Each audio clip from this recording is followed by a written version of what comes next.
Hi, my name is Myesha-Tiara. I am the artistic director at Perceptions Theater, and I am so excited to have with us today Lewis Johnson, the amazing playwright. Lewis, how are you doing? I'm doing really good. I'm doing really good.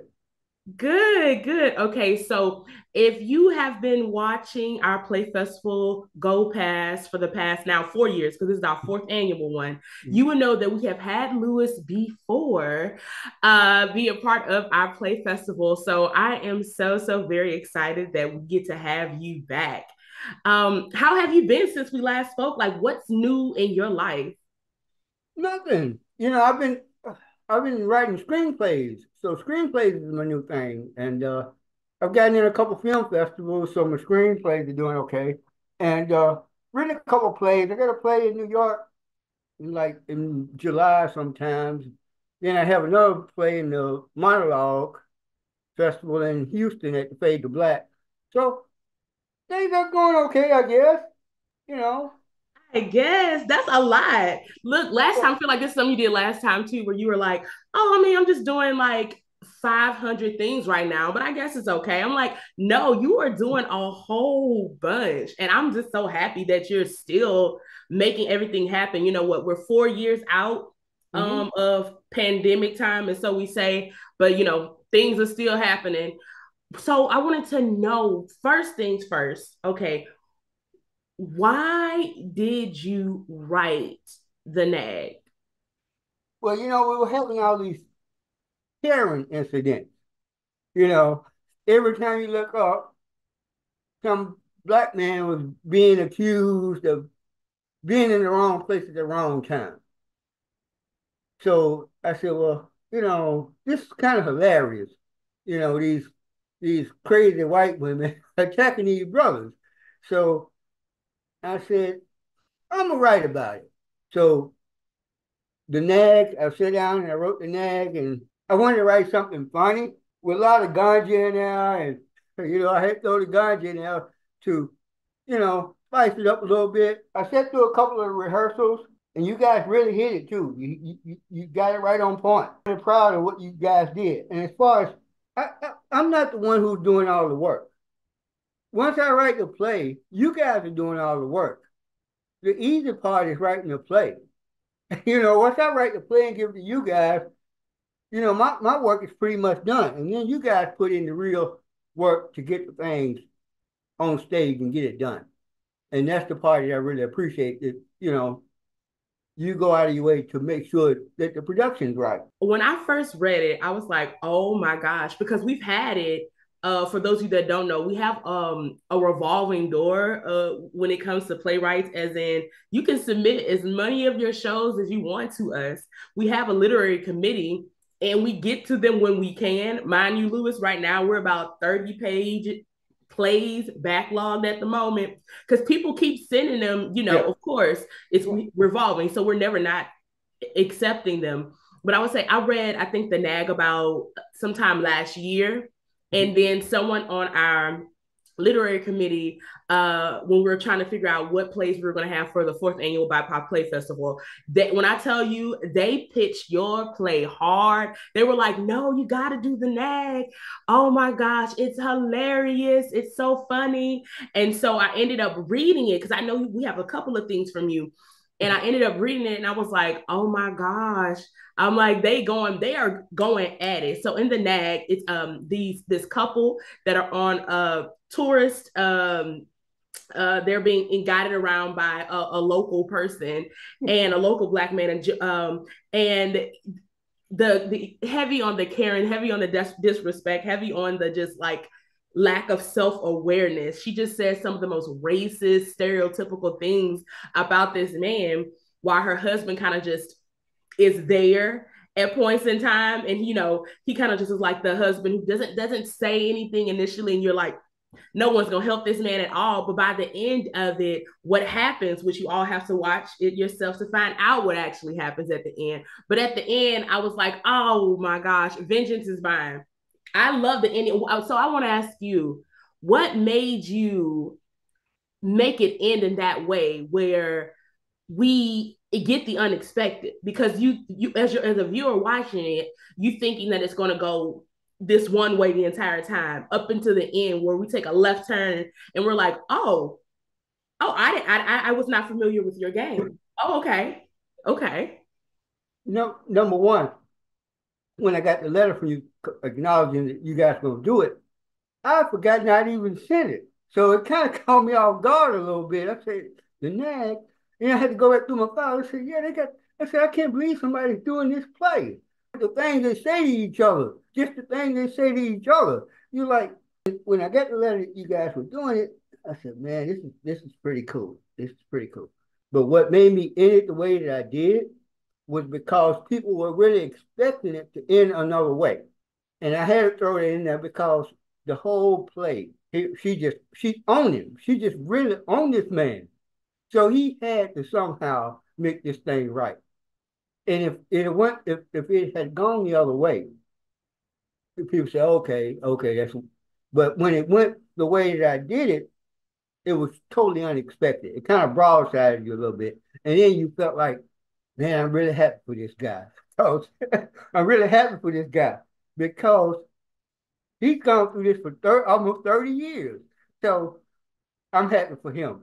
And that really made it, to me, I felt like that was the part where the crowd would stand up and cheer for the guy, and say, hey, man, I'm really glad that he ended the way he did it. Because right, if the tour guide would have gotten even, it would have kind of been the expected, it was the expected. But that's why I ended the way I did. No, I love it. I love a good twist in a show. So I'm glad that you made that decision. I also think it's hilarious if you're like, oh, somebody actually did this. I'm like flabbergasted that y'all actually did this. I will say that I've been in the audience when I've seen people's reaction to the show. So when we had the TCG conference coming to town, June 22nd, they had their South Side days. So they were experiencing a lot of theater on the South Side of Chicago. So we hosted some of them to come see parts of our festival and also kind of talk about micro theaters and equability and just being able to showcase playwrights who may not often get enough attention or who shows you don't normally think they would write about these kind of things. So when they saw the NAG, the reaction, the audience ate it up. They thought it was the most hilarious thing they saw, and they clapped at the end. They were very happy. And it was a very mixed audience. So I love that. To me, it comes off very absurd in the way that it's so abrasive and just in your face with how they're bantering back and forth and just being rude to each other. So I know you said you made it because of a lot of things that were happening at the time. So I want to also ask you, what makes you decide? Because I feel like you write a lot of political stuff. I think our last one we did with you was like these two friends who were a white friend and a black friend trying to decide if they were going to be a part of the protest or not together. So for you, what is it that makes you say, I need to make this in a play, or as you're doing now, make this into a screenplay? No more, it has to make me angry. If it makes me angry, I know that I can take it the whole 100, a whole 15, a whole 20 amount of pages, whatever it takes. If I just say, oh, this make a good story, then I don't feel the heart of it. It has to make me, it has to be something. And a lot of times I write about race because race is the most obvious problem we have. And no one will address race. So no one no, it's the elephant that no one wants to talk about. So if no one wants to talk about it, then I'll be the one who talks about it. I just throw myself under the bus, see what happens. And basically all my plays end up being, even if it's a comedy, it ends up being about race because race is the most obvious thing. People who say they don't see color are crazy as hell. That's the most obvious thing you see about a person. You can see a man from 50 yards off from behind. You may not be able to tell if it's a man or woman, but you can sure as hell tell if they're black or white. It's the most obvious thing. And why won't you talk about the most obvious thing? Because it's the one thing that we all have in common, whether we like it or not. So, and race is often political because there's no middle ground that you can take. There's no middle ground you can take. You either pro or you either pro racism or you're anti-racist. There's no middle ground. There's no, well, I could take a lead black people. There's no, I could take a lead black people, white people. Either you like them or you hate them. That's just the way it is. There's no middle ground. You can't fight standing in the middle. You just can't. So I try to write plays. I don't answer the questions, but I ask them. I ask the question, and you answer it yourself. But if I present it to you, at least the question has been presented. In the NAG, I ask people, how would you feel if you were Pierre? Put yourself in Pierre's situation. What would you do? You probably would have pushed her off the cliff. You probably would have pushed her off the cliff. But it took the husband to push her off the cliff, to do it the way he did it, to make it feel like the right thing was being done. Because there had to be someone who was standing on the sideline and say, look, I gotta come. It's like walk up and see two people fighting. You say to yourself, no matter who's getting the better of it, somebody's getting ready to get killed. So I'm gonna stop this shit. You see what I mean? Am I making sense to you? You have to be the arbitrator in this and say, well, hey, we have to stop this. We have to address this. And even if it doesn't solve the situation, at least you've addressed it. It's like a husband and wife. You get into an argument, you say what you have to say and walk away. It's already been said, and you can figure out the rest. That's just the way I do, I guess. No, I love that though. And this is actually our third one we've done with you as well. Our second one ended up being The Voice Inside My Head, that one man show. And just I started thinking about it because you were like, you write a lot about race, which is good because sometimes people aren't willing to go there.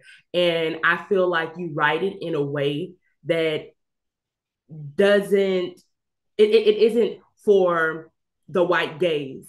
It isn't to try to make people feel just comfortable or feel, you don't baby step around it. You don't tiptoe. You say what you have to say, and it is shown in so many different ways. And I really appreciate the style and the way that you write. And honestly, if you have not already, I personally think you should put all your stuff in an anthology book together just so you can have like all of your works in like one book so people can like really get to see this stuff because all three of them, The Voice Inside My Head, the NAG, Frenemies, Yeah.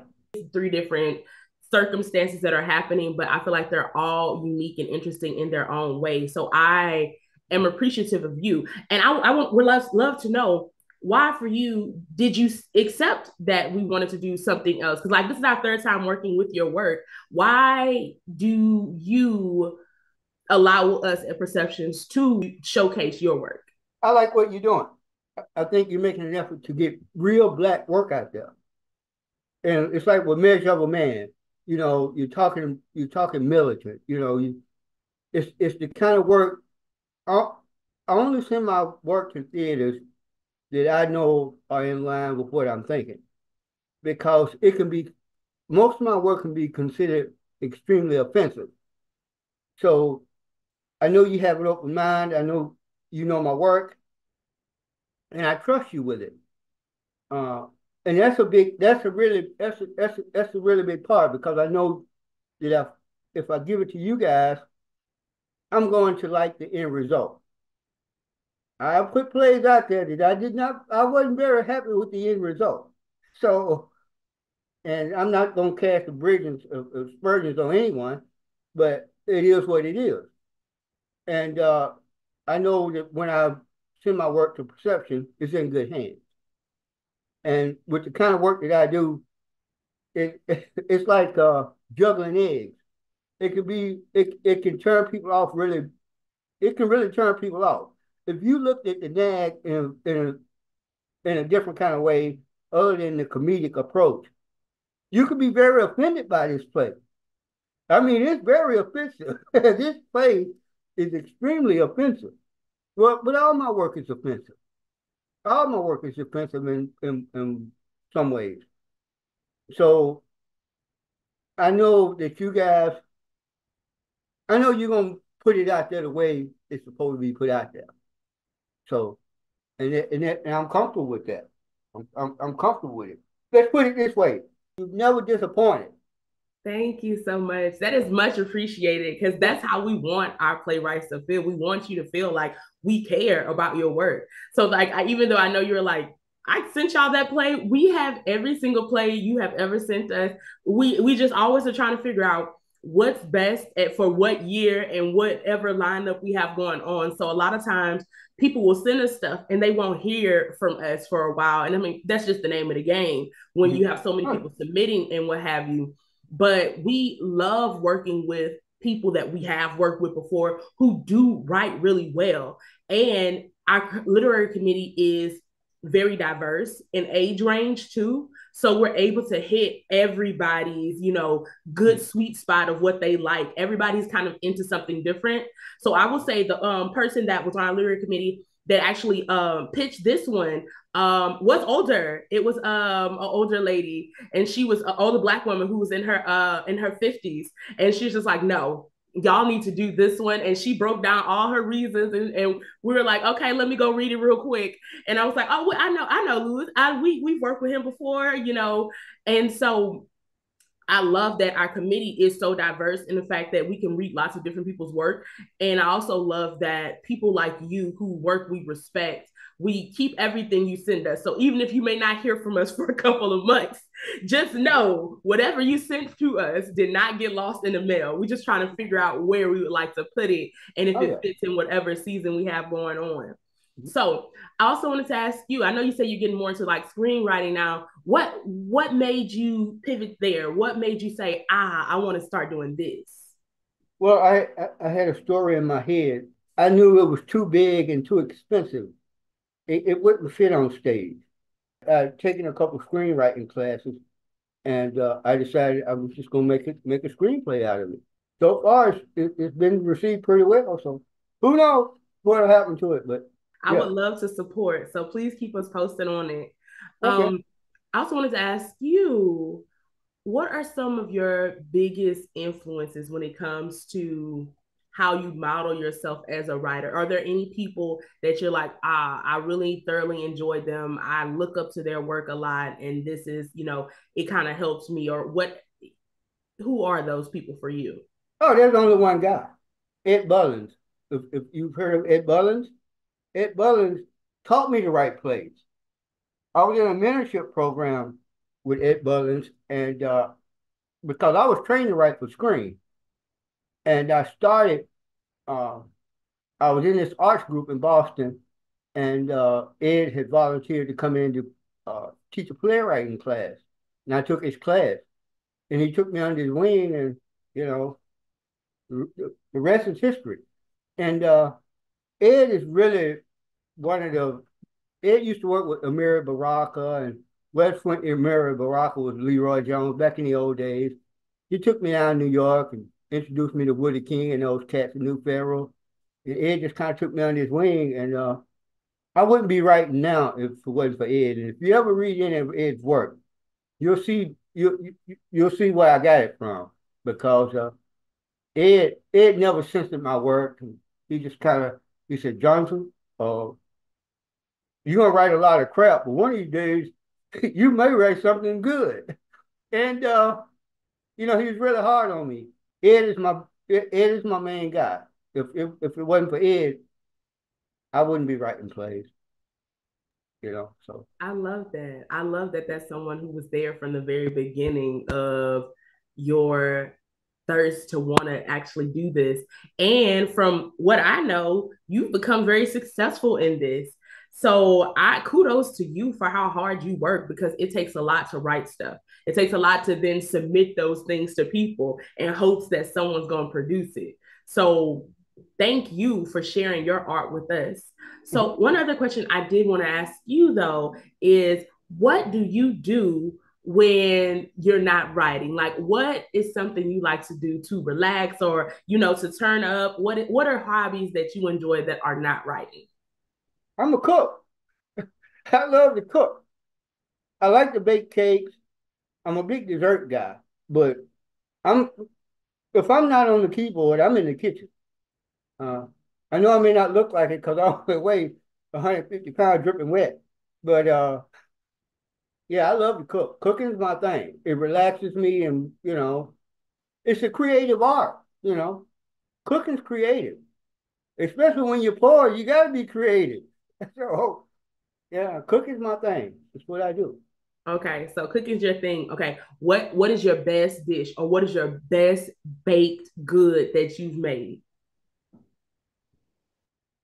Blueberry cream cheese muffins. Yeah, yeah, yeah, yeah. Blueberry cream cheese muffins is probably my yeah, Okay, blueberry cream cheese muffins. That yeah, sounds good. You making me yeah, hungry, okay? yeah, yeah. I love it. I love it. Okay, so what are you doing right now? I know our festival is going to be virtual from July 5th until July 25th. Where else can we catch any of your work or where we can connect with you, be it a email, a website or anything? What else do you have coming up? You can catch me on Facebook where all my postings are.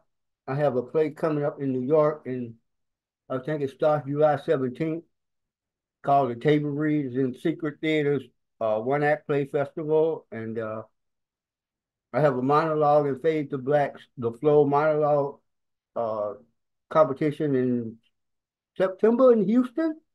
I don't keep up with it. I don't really know what's going on. I just like I said, I write them and send them out and see what happens. But yeah, I have a couple things going on, and so but you can catch me on Facebook, easy Instagram, but Facebook mostly. Yeah.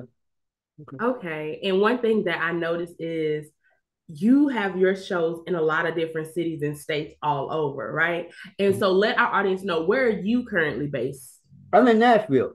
You're in Nashville Yeah. and you're able to get your work to all these different places. And I want to ask you, what advice can you give to a young playwright or older playwright or who's new into the game of playwriting that may not be based in necessarily the city they would want to submit their work to? What advice can you give them to let them know how how is the best way to submit your work to different production companies and theaters?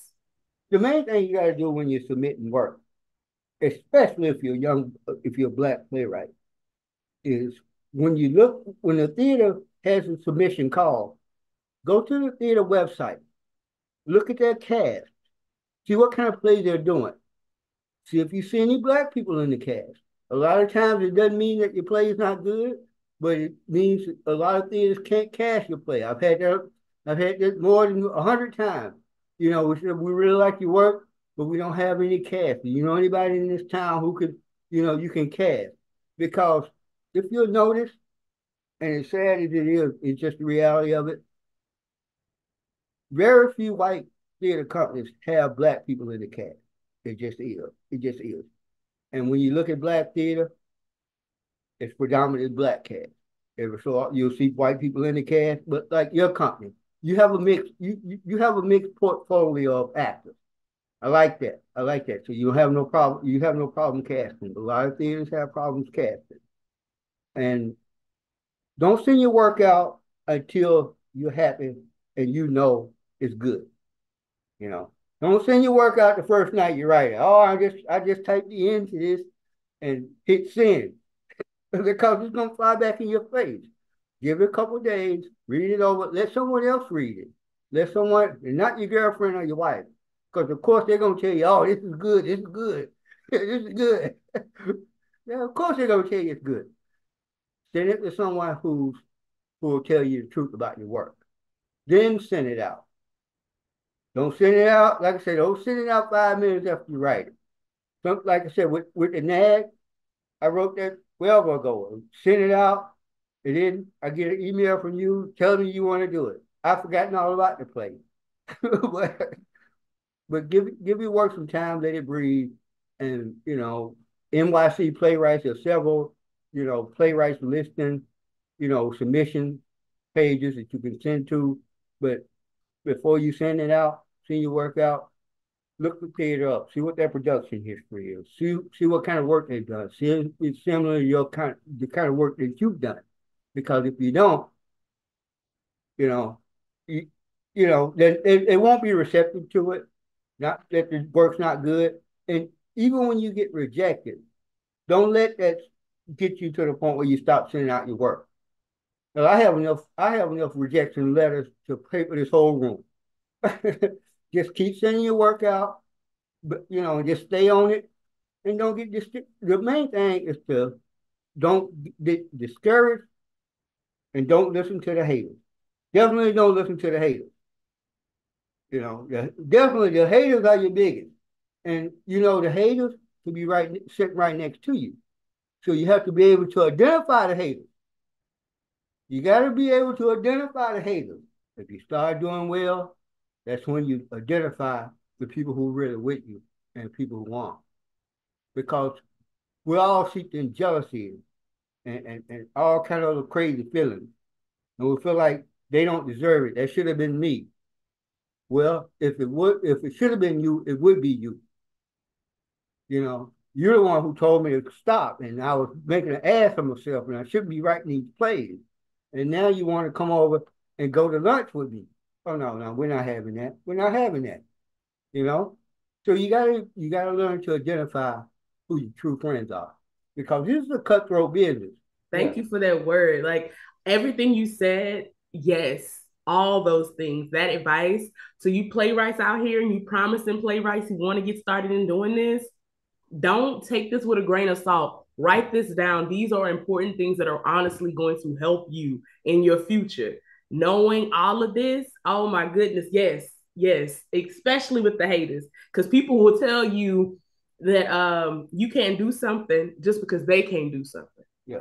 So absolutely. And you never know, like you said, you never know when someone's going to say, you know what, that play you sent me forever ago, I can do it now. And that could change the whole trajectory of anything that you're doing. So I just want to tell you, thank you so much for taking time out to do this interview with us. And of course, we always going to stay in touch. We love your work. Yeah. And we can't wait for all our virtual viewers to be able to see the nag, the absurdity of it, the self-reflectiveness of it, that a lot of people may not even realize. It's like, oh, are you the wife? Are you the husband? Yeah. Or are you the tour guide? Look, have a self-reflection moment and realize where you stand and who you are. So thank you once again. We're so happy to have Louis Johnson in the virtual building with us. So, and I'm so happy and wishing you the best on all your writing endeavors, especially your new screenwriting stuff, and keep us posted. Thank you so much. Thank you.